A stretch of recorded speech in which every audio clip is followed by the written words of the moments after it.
Welcome to TDS, or more specifically, How to TDS, where if you look it up on Google, it basically tells you what TDS stands for, which is Total Dissolved Solid. So yeah, welcome to Total Dissolved Solid, the tutorial/review.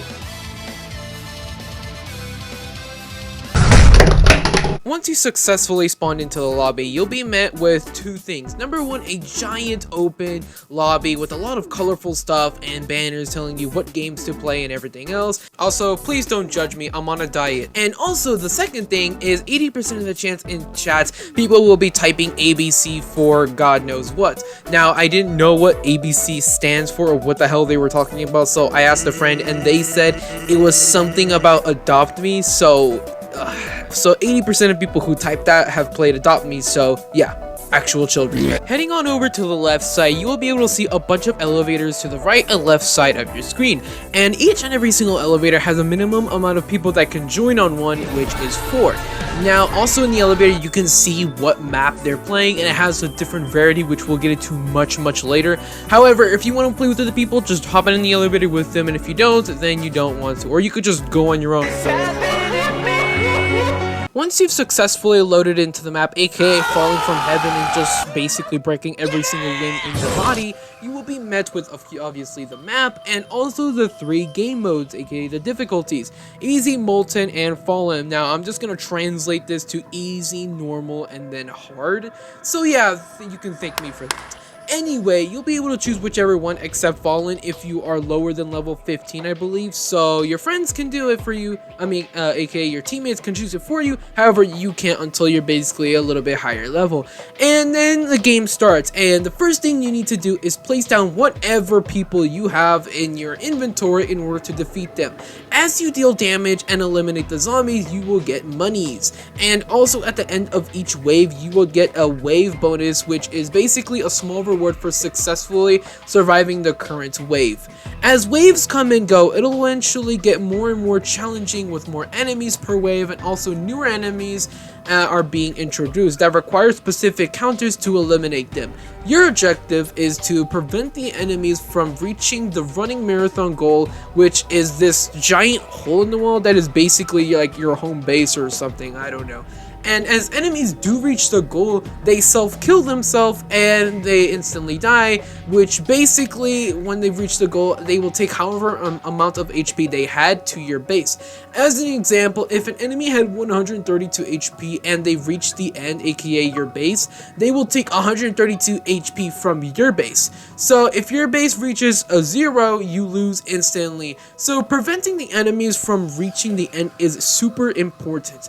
Also, the base HP doesn't affect anything, so don't think it'll make your army weak or anything like that. But anyway, just prevent them from getting to the end, basically. Now, let's talk about these unique zombies that progressively get more tougher with abilities. Number 1.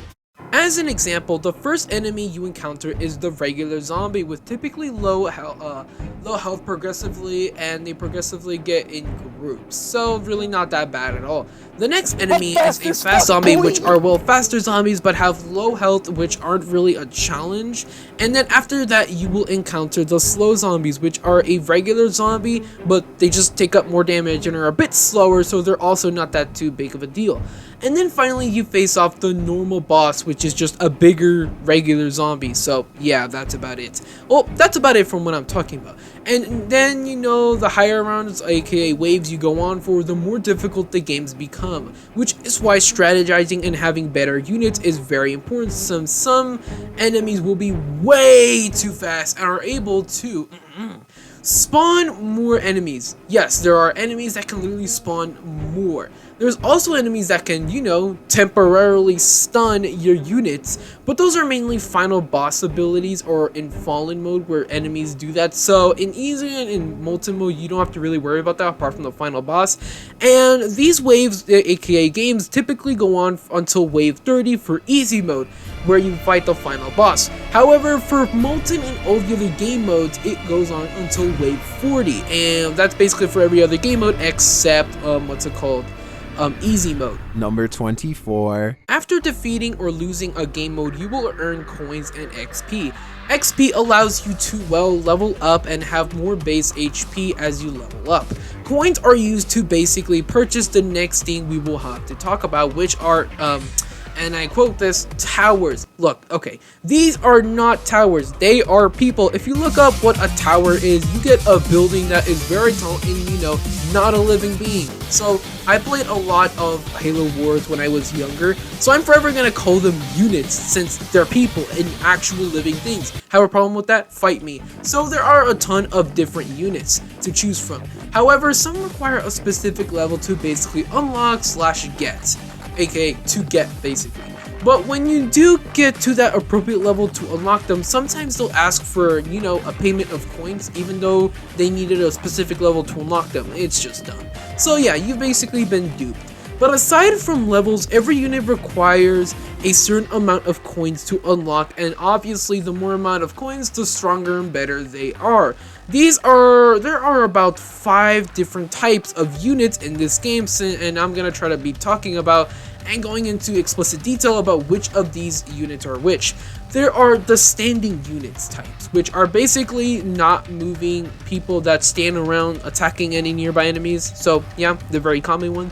There is the cliff units, which are units that can be placed on higher stories or altitudes on the maps that are typically on giant hills, buildings, etc. And also, as a buff, these cliff units cannot be stunned from, you know, any stun attacks, so that's an added bonus. Third, which is the moving units, which are units that can move around, however, mainly in a circle, and any enemies that are in their path on that circle or that they can see, they will basically attack them. The fourth type of unit is the support units. Now, these support units either don't attack enemies, or if they can, they do very small damage. However, they help other nearby units, such as, like, and for an example, the commander, who can boost nearby units' rate of fire and also have an ability to boost their rate of fire for a longer duration and for a little bit of a boost duration as well.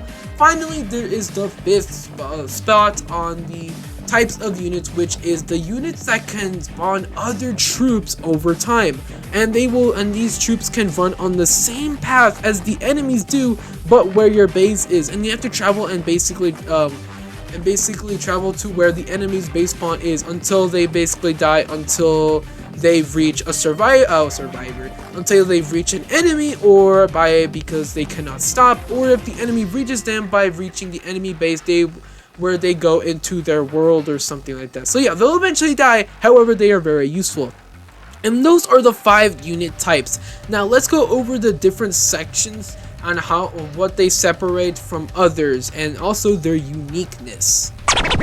There is the first section in the tower, shop or inventory, whatever you want to call it, which is the starter. Then there's the intermediate, advanced, hardcore, and then finally exclusive, which I think that's all of them, and don't quote me on that.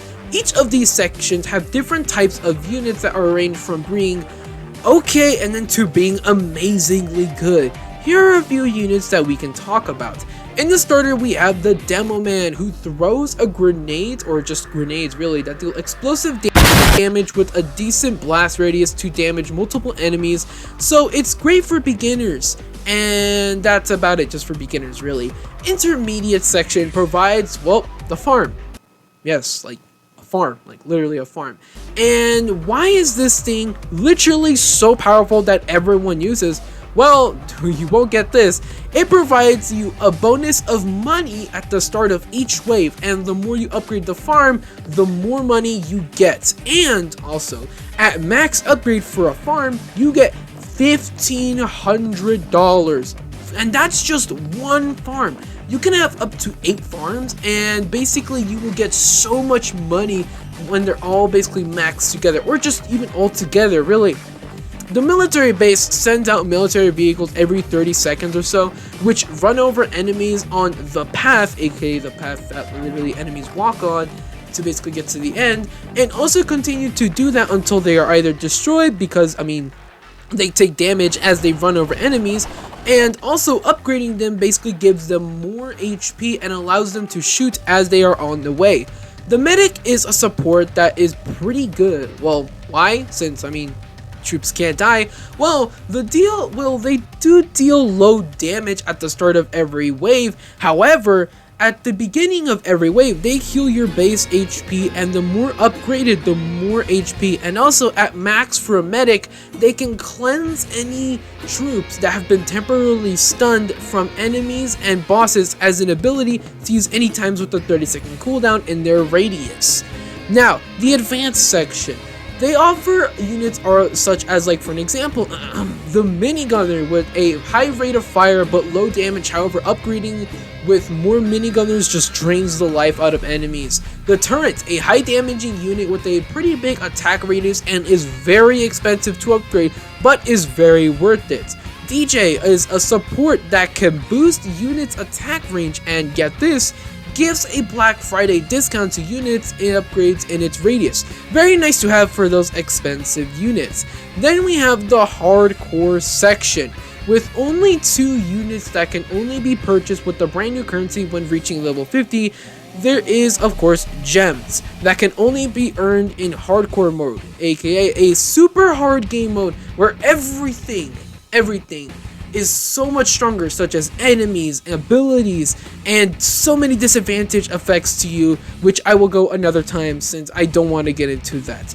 The first is considered the best unit in the whole game on the hardcore section, which is the Accelerator, a unit with a railgun type of weapon that charges up as enemies enter his attack radius and then unleashes a long, devastating, high damage per second laser for a time until it overheats and then he stops shooting. Don't worry, he will repeat this process every single time. Then there's the Engineer. Now, I do have to say, this is one of the most controversial units that is considered to be stronger than the Accelerator because you need to be level 60 in order to unlock her, and, well, or you could just purchase her with the Game Pass. And the Accelerator is level 50 in order to basically unlock, aka purchase. But she's not really stronger. She has a huge type of needle gun that doesn't really do that much damage. However, when you upgrade her, it does get stronger. But however, the other thing is that she places down sentry turrets. They damage enemies, and the more you upgrade her, the stronger these sentries basically get. And also, eventually, these sentry turrets get rocket launchers and minigun barrels. She can place up to like 4 or something like that turrets. So yeah, she's actually pretty decent. Not stronger though, however. Then we have the last section, I believe, which is the exclusive. And these are units basically earned by events, holiday events, and that's about it, really. I don't really have that much stuff. Now, you can go ahead and customize your units with skins that don't give any bonuses. However, there is a special type of crates with a pretty costly 50,000 coins, and these will give you skins with bonuses. However, it is the golden crate. These bonuses provide better damage and rate of fire, and well, a golden skin, my favorite. But that does mean that the troops cost a little bit more to place than their original version, but it's not that bad when they literally destroy these enemies. Now, you can emote, change your name tag, color design in the shop to purchase, and also purchase coins, gems, and game passes because every single game needs that. Now the maps, they range from basically different varieties. There is super easy, normal, hard, and then insane. The easy maps have a lot of space to basically place troops and have a very long path for enemies to travel to. Normal maps have a bit less space with either a longer path or a shorter path for enemies.